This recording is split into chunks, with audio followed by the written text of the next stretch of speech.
from the third dimension with its own brain, its own voice, its own legs.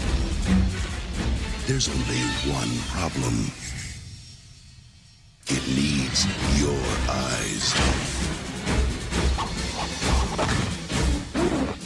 Virtual Boy. See it now in 3D.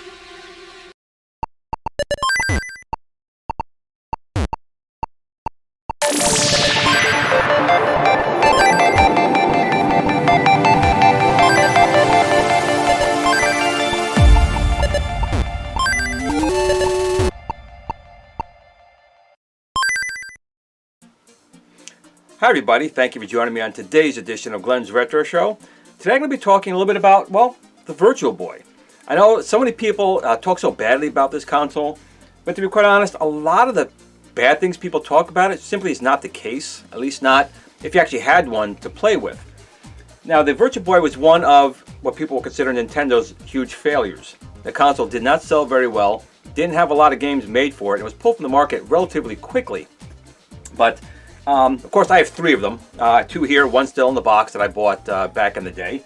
But these are two that I fixed. A lot of times these seem to go bad, or the displays get a little messed up. But it's actually not too hard to fix, actually. It's called the solder fix. The glue basically becomes loose on the cabling to the displays. But it's not too hard to fix, and then you get a perfectly good working console. Now, again, when these were originally shown, the Nintendo 64 was delayed for, quite a few times.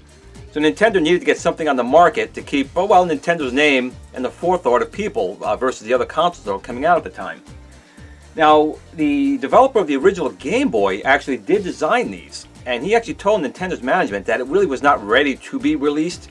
It still had some ways to go, but Nintendo overruled him. They wanted it on the market, so this is the Virtual Boy that we got.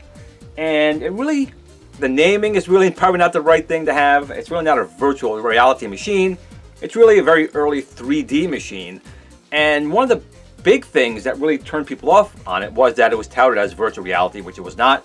That it was a portable machine, which it's really not. And the last one was, I think, was pretty harsh on them, was that it only displayed in red. Now, this was using some very advanced technology for the time. It was using basically the same technology that's in my home-built Adventure Vision here, although mine is done with an LCD screen. But in the original Adventure Vision, it's really just a bunch of LEDs and a mirror that spun or vibrated to make it appear that it had more display lines than it had. And again, for the time frame and cost, red was the best color to use. It was a low power, easy to see, and like the original Game Boy, that was the idea, to try and make it inexpensive. Could they have done it in color? Possibly, but the cost would have been a lot more, and probably the resolution would have been less for this other, because remember, it's LEDs basically bouncing off a mirror into your eye versus an actual LCD projecting it straight out.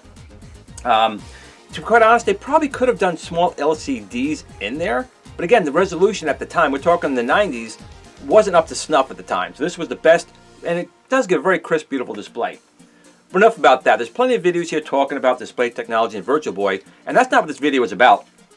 Now, when you get these Virtual Boys, they have cartridges. That's Nintendo's thing, sell a cartridge, and you know how I like physical media. I don't like to download anything, I want physical. But the Game Boy didn't have a huge library, but some games are just really expensive. Even Space Invaders, it's crazy what they're asking for it. So that's where Flashcarts come into play. Now, I'm going to put this down over here actually. One of the first Flash cartridges I got for this was called the Flash Boy. And at the time, this was the only one you could get. There was a couple before this, and this was not made anymore either. But it's in a 3D printed shell, and you can pretty much play almost, I want to say almost all games on it. This does not have the capacity for like the Street Fighter clone that they make here. And so you couldn't play games like that on it. But for all the other games that they released, this was a good way to go. But it is not an easy menu to navigate on this. You had to connect this to your PC, find the ROM you wanted, download that ROM, wait for it to download, then disconnect it, play that game. Want another game? You got to pull it out of the machine, connect it back to your PC, find your next game, and load it. But again, at the time, this was the only game in town. But nowadays, we have this right here. It's called the HyperFLASH32. Now, this is a box you can purchase. It doesn't come with it, but it's a box you can get, and I think the color's a little bit off. This is a prototype box he sent me for it. But what's really neat about this little guy right here, this is one he sent me for a sample review, but I actually did purchase one, so this I'm going to send back to him. But the cartridge, when you pull it out, what's really the first thing that grabs your attention is the e-ink display. And to be quite honest, now after seeing something like this, I've always wanted something like this, and now that someone's actually done it, I wish all flash carts were done in this manner. Why? When you pick your game, it's going to show you the title game or any other visual you want to load for that game ROM. As long as the picture and the game ROM have the same name, when you select it, it's going to load in the e-ink, and once it's there, it doesn't use any power. It'll stay this way until you change it. So let's take a quick look at the actual cartridge itself. We'll go look back at the box and the instruction manual here, but this is what the real excitement is. Let me take out this little protective sleeve right here. And when you look at it like this, that is an e-ink display, and it doesn't use any power. Once e-ink has its display on the screen, you can turn off power to it and it will keep it there. So that's a really good thing to use as a cartridge label, which I think is fantastic. Now you can't play games on it or anything like that. It doesn't refresh that big. E-ink technology has been going on for about 10, 11 years, trying to get color, trying to get it to play simple video, and just by the way the technology works, it's never, at least anytime soon, going to be able to do something like that. But maybe one day you'll have color. But even as black and white, it's better than just saying Flashcart or HyperFLASH on it. You can actually put something on there, which I think is neat. Now, the shell of this is 3D printed, but it's a beautiful print. I mean, it's got a nice weight to it, this cartridge here, because there's more things in here as well. But the cartridge is very well 3D printed. I think it was supposed to be some type of carbon print on there, but it feels really solid and strong. When I compare it to my other cartridge, this one here, it is 3D printed, and the plastic, it's smooth, but it doesn't feel quality. This one, the entire case feels like it's a quality case.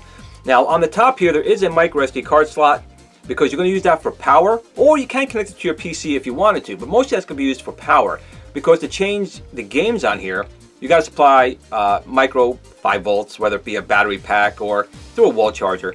But that's how you would select your games. And then over here is the micro SD card slot, where you will load your games and the images. Remember, you can load the display here with the game cartridge. So I'm going to put this thing back in here, like so. And there's one more thing on the back. You have the e-ink on front, you have power, you have micro SD card slot, but there's something on the back here. Now if you look on the back, there are 3 buttons, okay? You have your B, A, and select. I had to cheat, had to look. But what you could do with this is when you supply power, you will use these buttons, these tactile buttons, to pick the game you want, and it'll show you a menu on the screen. We'll get into all that, and you pick your game. Now he's also got a small motor in here for some feedback. So I was a little concerned about putting the buttons back here and looking here and fumbling around and then hitting the buttons. But after about 1 or 2 seconds of finding it out, the buttons work, extremely well. You can go up and down the menu, pick your game, without having to go turning around to look to go back. Once you got it, you'll know, and you'll get a vibration to let you know, yeah, I felt it and I made the selection. So that is really the basics of it. Now, I will say right now, these are not the most inexpensive flash carts out there, but flash carts can range anywhere from $30 up to a couple hundred. And right now, the VirtualBoy is not like a Sega Genesis or an NES where there's millions of them. There's just not. So these are going to be about $200 a piece just for the cartridge. If you want to get the nice box and instruction manual, that's extra.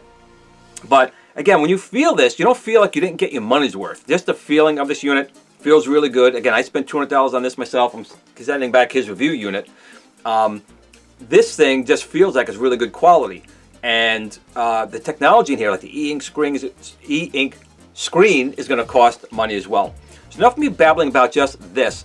Let's kind of take a look at, this cartridge. And before I forget, he did send me something else as well. He kind of knows I have more than one of everything. So he did send me something we'll review later on. This is a link cable for a Sega Dreamcast. So I obviously have more than one Sega Dreamcast. You can use this cable to connect 2 Dreamcasts together and play games designed like the original PS1 had that ability. You can take 2 PlayStation 1s, have a driving game up, link it with a cable, and you can play that way. Same technology with this here, but he also sent me, because most people don't realize this, like the Game Boy, the Virtual Boy can also link together to play head-to-head. Unfortunately, the machine died so fast, Nintendo never officially released a cable to link the two machines. However, he has, and he sent me one of these cables here. So this cable will connect two Virtual Boys together, so we can actually play Hyper Fighting, which is a Street Fighter clone, on both these machines. So that's kind of cool that he can do that as well. He does sell that as well. If you want to go on his website, which I'll post down in the link below, you can get the HyperFlash cart, you can buy just a link cable, one of each, or both. And one last thing I want to mention about the Virtual Boy is their controllers. I still say and feel that as far as the controller goes, it's a nice controller, especially with 3D games. It has two D-pads and buttons on here, trigger buttons on the bottom. So if we're playing games like this, again, I'm surprised no one else did something like this. I know they went analog, you have the two analog sticks, but even two digital sticks, it was pretty good. It was pretty innovative, once again, from Nintendo. Even when they think that they failed, they're still innovating. So enough about that. Okay, before we get started with the rest of the video, for the $200 initial to purchase the HyperFLASH32, you'll receive just the game cartridge. You would supply, obviously, the game ROMs and external power to get this little guy to work. So let's just take a look if you go for the full Monty and get everything from him. So you can also get this really nice case here. And let's just see what you get inside the case. So you get the case itself, obviously, which, he did a really nice quality job with the case. It's a little shiny right now. It's in its protective outer case. But he tells me that the case color is maybe a little bit redder than it will be. This was just his prototype he sent me, which is very kind for this review. And in the back, it just shows really quickly. The HyperFLASH32 has a digital e-ink display, which is its most outstanding feature in my opinion. On-screen controls, captive touch buttons on the back. Now we also list haptic feedback on here, which is the machine will vibrate a little bit when you press the buttons on the back when it's applied to external power. Again, the A, B, and select on the back will only function once you're supplying 5 volts. Otherwise, pressing them won't do anything at all. It's got 32 megabit of onboard flash, 8K times 8K SRAM. It does include an SD card, but it'll just have basically the basic information on there for the card just to boot up and have the initial e-ink screen on there. And it has a dev USB port, so that USB port is not only for power, but if you're a developer, you can connect to it and do, well, whatever developers do, I guess. So let's just take a look inside the box. Again, the box itself is a good quality cardboard. It's not very thin. It's nice, good stock you would get with your original, Game Boy games, or Game Boy Virtual Boy games, I should say. And inside we have the typical sleeve you would have gotten with the cartridge, which is awesome. And then, of course, you have your cartridge as well, right here. But there's also an instruction manual in here, and once again, he didn't skimp on the manual. I don't want to make anything full over here. Let's put this down here for just a second. So the printed stock of this manual is really cool, and I just noticed on the back, he made it look like his cartridge. You got the select A, B buttons there on the back. So again, the manual looks really good. Let's just take a quick peek inside here and see what we have. Again, he did a really nice job. He has an official Melot seal of approval like Nintendo would have had over here. It's on this side. It's over there. Boop, boop.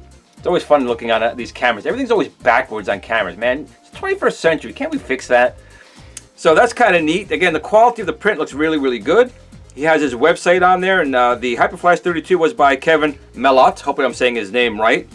But the box and design was done by Murphy. So he goes in really quickly just talking about, I'll put some screenshots of this on during the video, and his manual here. But he basically talks about how it was designed. He goes over here once again, the USB port, SD card slot, e-ink, and the frame is carbon fiber 3D printed, and the case feels really nice. I mean, I've been 3D printing for a couple of years, but this was some good quality print. And again, shows the captive buttons on the back over here. So very nicely done. Again, you're going to pay a premium for this because of that e-ink display, but I'm going to be honest. I wish all future and even reissuing of older ones had it. I think it's awesome to be able to have a display showing what game is on the machine. I think that's great. And he goes in to talk about the memory and SD RAM, why it was used here. And his currently is the only one that can play a hyper fighting game. It's the only one that's got the space to do that.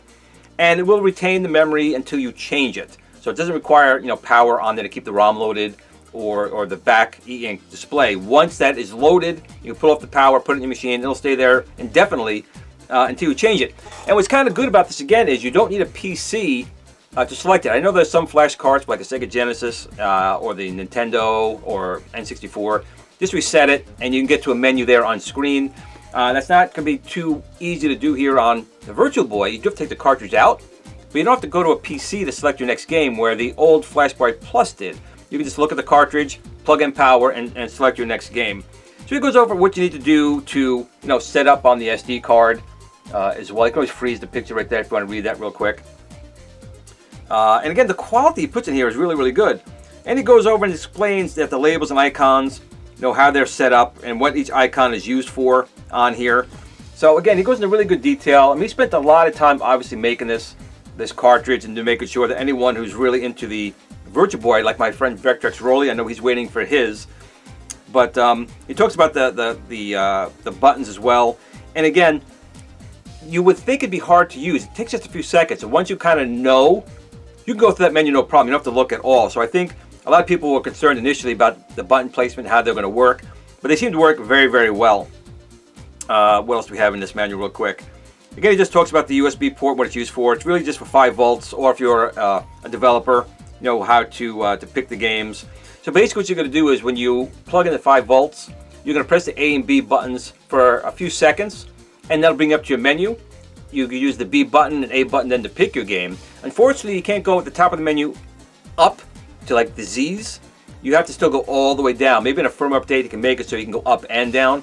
But once you go down to maybe C, you can go back up. But you can't go from A up and come down to the bottom of Z. You got to go all the way down the list. So that could take a little time, because once you go to the bottom of the list, you have to wait for the e-ink display to refresh to show you your next game. So it just takes a few seconds. Not horrible, but just something to note. I mean, you do pick your game, you press the select button, and it will then load from the SD card. You'll see a little menu going across as it loads the game over into the actual RAM it's going to use in the Virtual Boy. And that's it. So Kevin did a real nice job, but I've been talking an awful lot about nothing so far. How about we take a look at the Virtual Boy and getting a game loaded, right? Okay, so here we are. We can see here is just a micro USB plugged in. It can run off a battery pack, so it could still be portable, well, as portable as a Virtual Boy can be.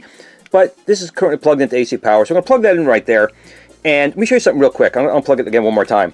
So if you go press here, these buttons on the back right now, nothing happens, which is good, because you don't want to change, obviously, what you have on there by mistake.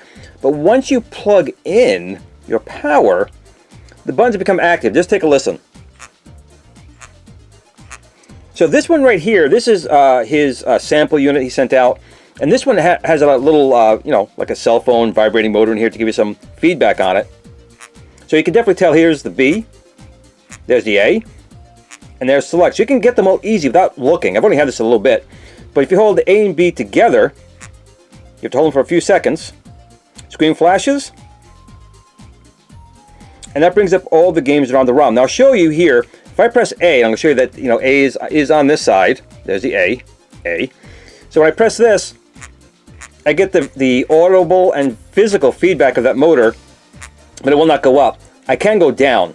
So if you wanted to play a V game or something further down, you're going to have to go quite a bit. And I'll show you, we can go all the way down to the bottom. It's very easy to hit the buttons. Once I go back here, you got to wait a second. It's got to refresh that display. And then your next games are shown. But you can see that screen is extremely easy on the eyes. All e-ink screens are. So this is actually a perfect thing for it. So I'm going to pick, just an example right now, I'm going to pick Jack Brothers, right? So I picked that one right here. I'm going to pick the center button, and there it goes. And you can see it's going to update the screen. And you can see it's got new icons. There's some different icons for different games right here. And as that goes across, you can tell how far the programming has gone. And it does tell you right at the top, programming the ROM file. But you can see how far along it's gone to load it.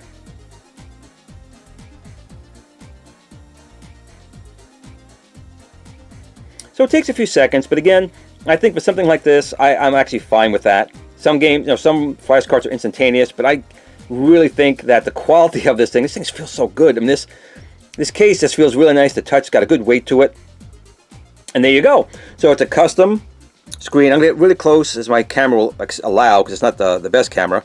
You can see how crisp and clean that label looks. Now, again, Right now the buttons are still active, but if I unplug this like so, now the buttons are dead and it's acting just like it was a cartridge. And again, I can't stress enough how good this thing feels. The quality of this thing is right here. Feels really good. So we could plug this now, and we would be able to play Jack Brothers. Now there is something I noticed, and I sent an email out to him. This cartridge here, like I said, it's got a motor in it. It's got a good weight to it, and you get that, still get that feedback with the vibration to tell that you're going down in the menu.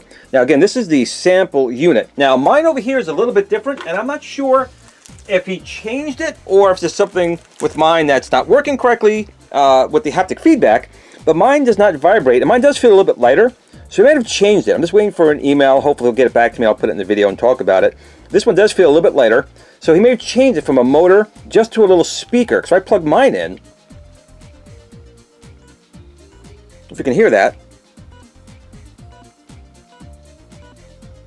So everything works.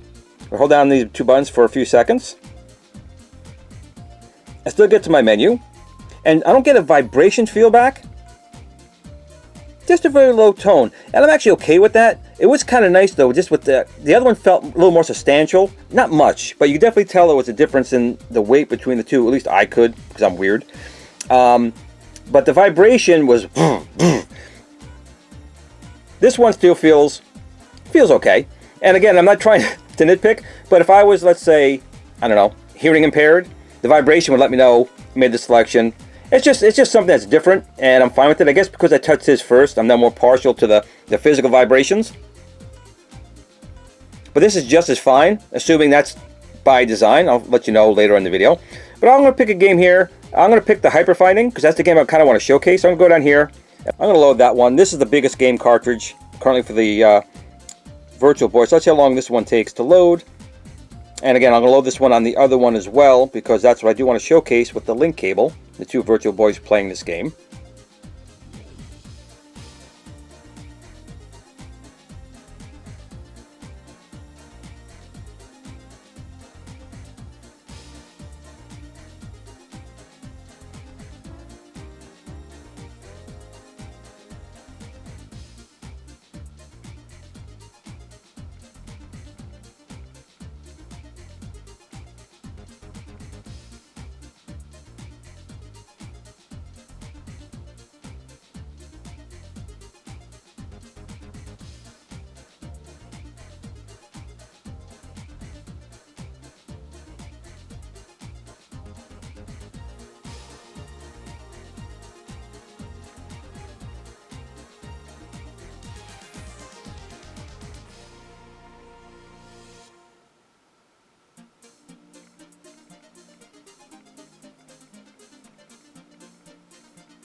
And we now have some Hyper Fighting, which is basically Street Fighter. Doug, Mr. Cool Toy, would probably like playing this game.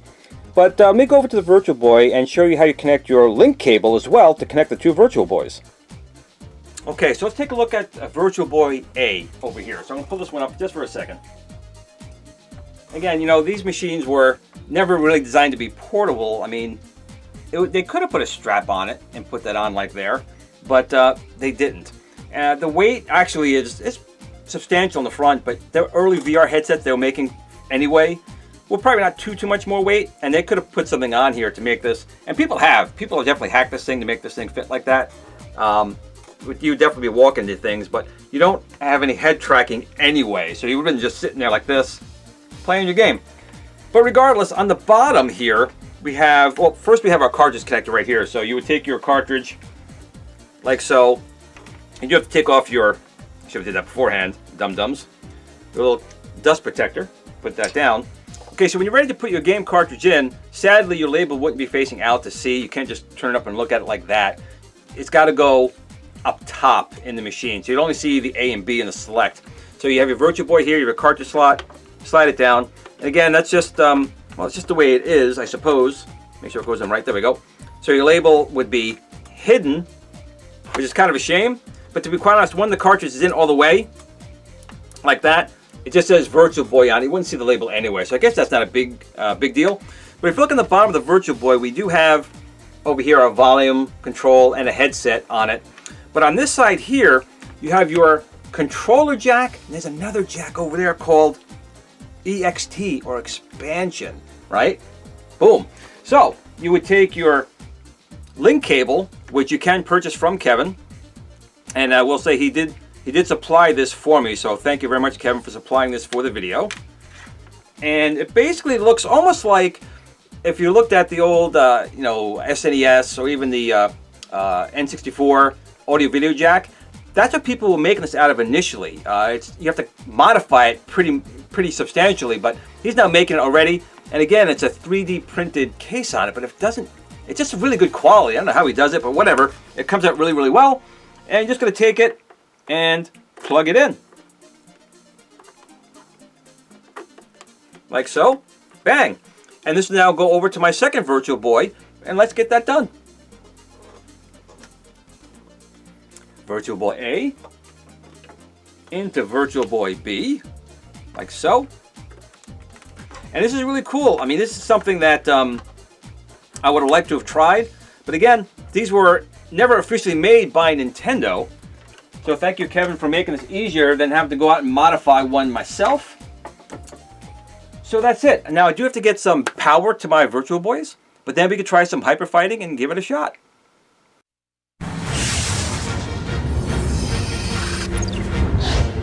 He had the moves, the punches, the fire. But there was one thing he would never have. A way out. Virtual Boy presents more challenges inside the third dimension. Mario Tennis, Tunnel Boxer, Red Alarm, Galactic Pinball. Virtual Boy, a 3D game for a 3D world. Wanna play?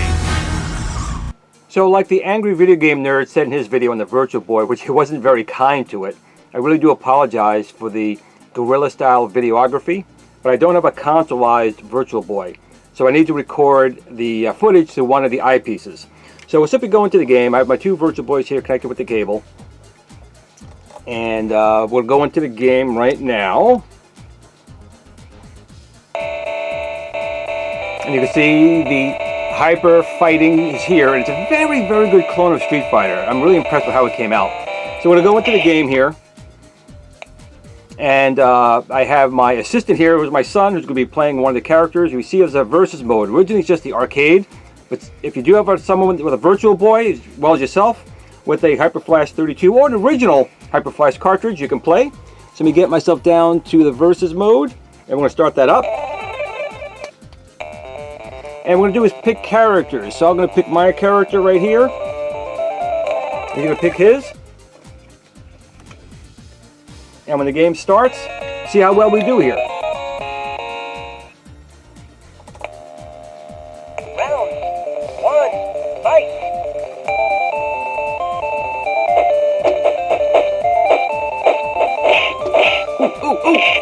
Oh, he's kicking my butt already.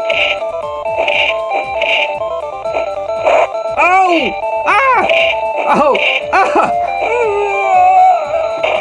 Okay, one goes to my assistant. You win! Round two, fight!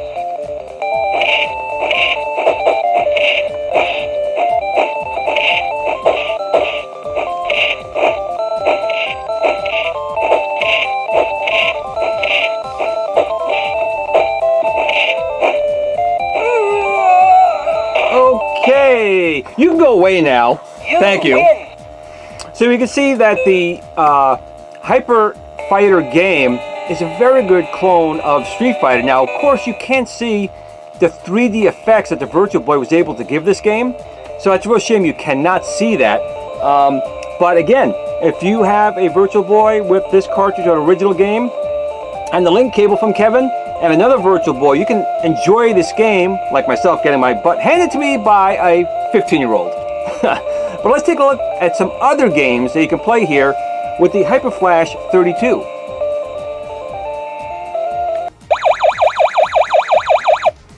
Okay, the next game we're going to look at is a very, again, expensive game, and it is Space Invaders on the Virtual Boy.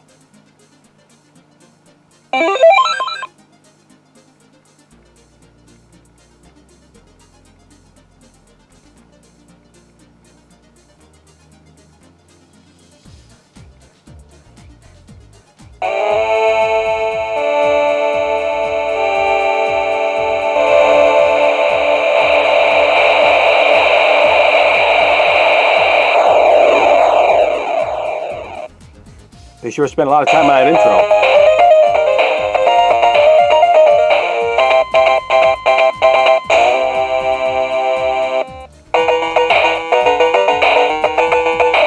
Now there's different versions out here. There's the original Space Invaders, Challenge, and Virtual 3D. And that's the one I kind of really enjoy. Again, the Virtual Boy does a really nice job with its 3D effects.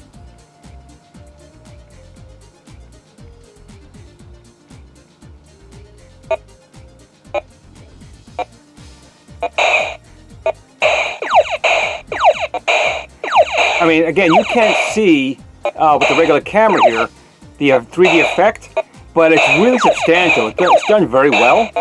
Maybe my friend Vectrex Rolly, who is getting one of these cartridges, can maybe do it in 3D. He's a very big 3D fanatic, Vectrex Rolly, and he's got a 3D camera.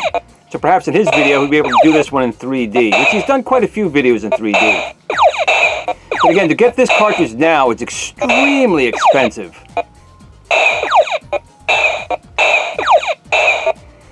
When you take into cost one or two of these games at the prices that they're at, the HyperFLASH32 becomes a lot more price friendly, I guess. I mean, it is an expensive cartridge, but you get a lot of good features with it.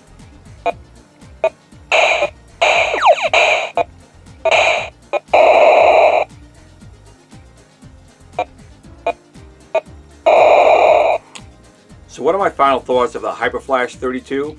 Well, it's not a cheap device at about $200 just for the cartridge, and if you want the box and instruction manual, it's going to cost you extra. But also you get what you pay for. The technology with this e-ink screen in here is a great idea. I would love to see more flash cartridges with that type of technology in here, so you can display the game that's on there. It doesn't use any additional power, and it really adds something to the cartridge.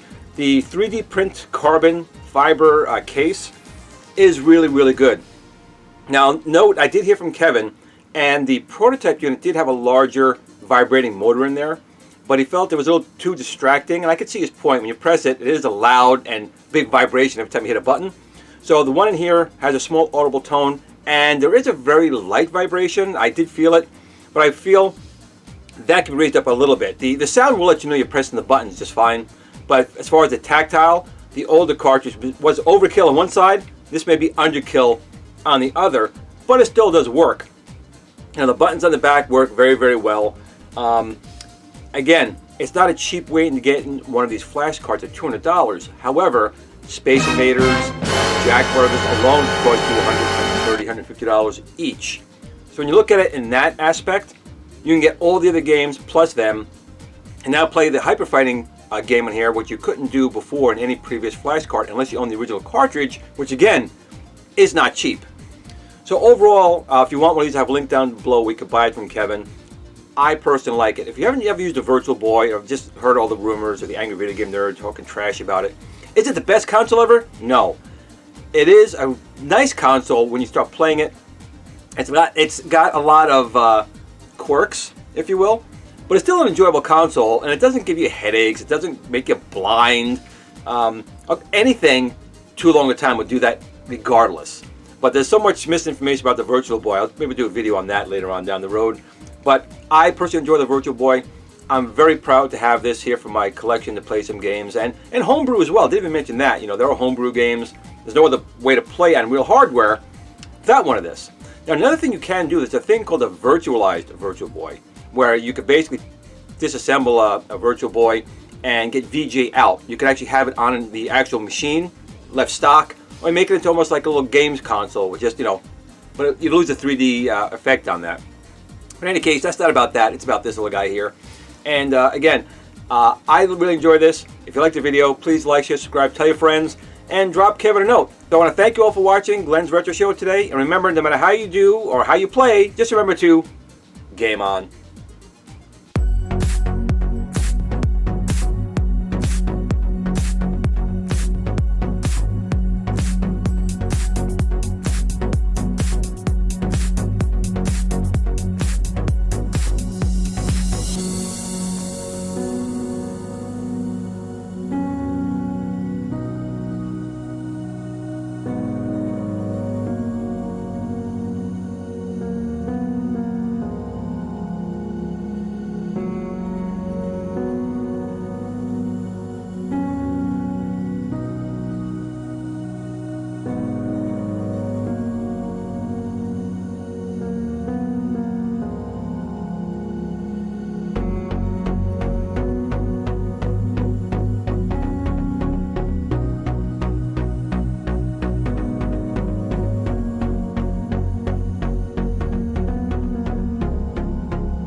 at the Tiny Arcade fan page. Remember, don't admire people too much.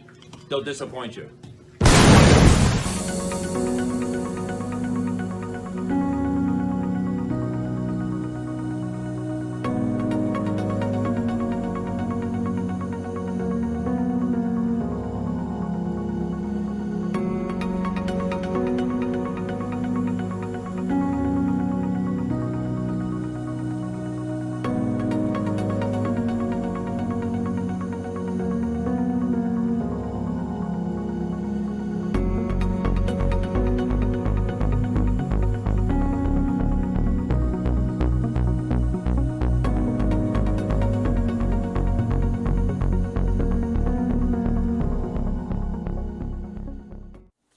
Sit, Blue Blue, sit. Good dog.